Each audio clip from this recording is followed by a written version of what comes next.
Jusqu'au jour, le dimanche qui a suivi donc le début de l'évangélisation, j'allais, mon mari me conduisait au Farepurera, là où je devais aller pour le Purera.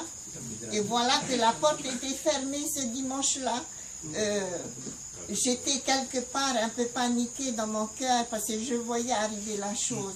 Pour me ramener à la maison, il fallait passer devant le lieu de l'évangélisation et puis donc on rentre, je rencontre quelqu'un qui me dit eh ben non, on a reporté pour le soir. Donc mon mari me dit ça serait vraiment dommage que tu rentres à la maison, viens voir quand même, ils se servent de la parole pour apporter le message, quoi. Ils vérifient avec la parole de Dieu. Bon, à contre-cœur, pour ne pas me rendre ridicule, voilà, j'ai accepté à contre-cœur. Et le message de ce dimanche-là, c'était par rapport au baptême. Et ça m'a vraiment... ça a chamboulé tout mon être entier quand j'ai entendu ça. Je ne savais pas tout ça, mais j'essayais quand même de trouver des choses qui venaient à l'encontre de ce que le pasteur disait, mais il n'y avait rien, je ne pouvais rien faire que d'accepter la vérité. Et puis ensuite, bon, j'étais pas bien, j'étais toute retournée, plein de questions dans ma tête, des pourquoi, comment ça se fait. Alors le jour suivant, je suis venue cette fois-là avec volontairement, je voulais venir connaître la suite et c'était pareil. Et les soirées ont continué.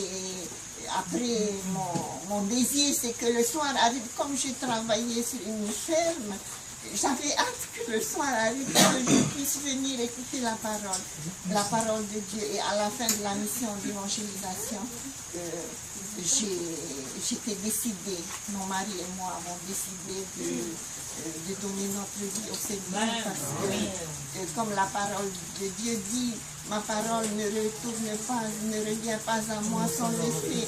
Et ce temps d'évangélisation, la parole de Dieu m'a fait beaucoup de bien, a transformé ma vie. Et voilà, avec ce qu'il m'a donné, j'essaie d'apporter, de témoigner de l'amour de Dieu autour de moi. Et c'est vraiment un bonheur pour moi. C'est pourquoi aussi je témoigne ce soir pour que d'autres personnes puissent vivre également ces moments intenses avec le Seigneur, ce bonheur que j'ai vécu aussi.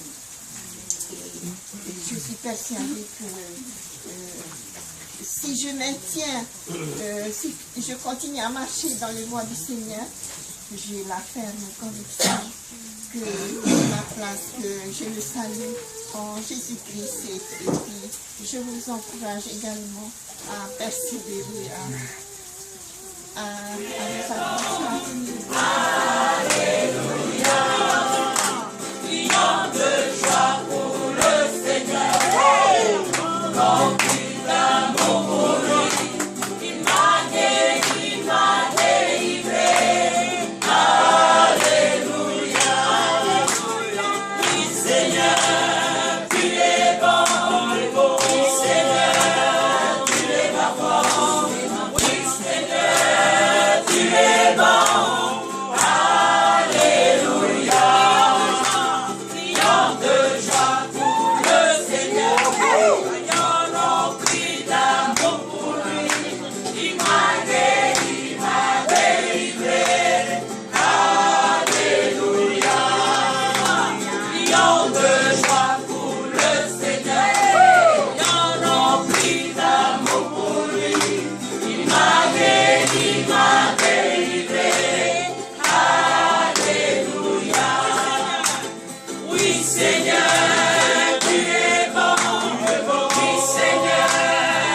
Un soir, vers minuit, des coups violents retentissent à la porte d'entrée.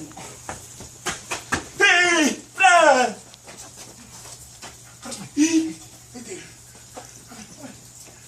Où tu es, frère? Hé!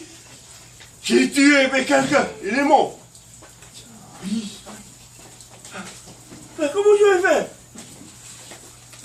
L'amour est grand. Le frère aîné dépouilla le coupable de ses vêtements accusateurs, s'en revêtit lui-même et poussa son frère dans la chambre voisine.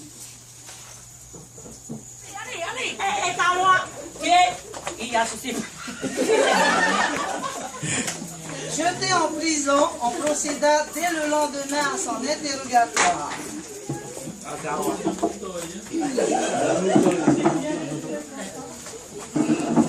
Des attaques spirituelles, des mauvaises perceptions, compréhensions de mon Père Céleste que j'avais de lui. Vous savez, bien souvent, ce Dieu légaliste qui est prêché à tort et qui fait tellement de mal. Dieu a tant aimé le monde. Dieu, je parle de Dieu le Père. Vous savez, souvent, on est bien avec Jésus, mais des fois inconfortable avec le Père. Ah, le Père, lui, il est intransigeant, il est dur. Non, car Dieu a tant aimé le monde